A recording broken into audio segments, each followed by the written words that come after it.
My name is Param from TCS, Parameshwaran, Gunavelu.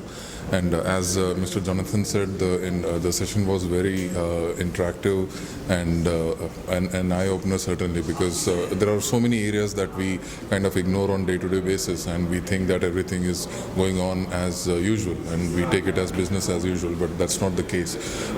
Today we jotted down around 40 action items on which we would be working upon and ensuring that our organization is comparatively more secure. And this session has certainly helped us out. Mr. Amar, Mr. Bal, both of them were very, very cooperative, and it was an amazing session. Thanks for giving us the opportunity. Thanks.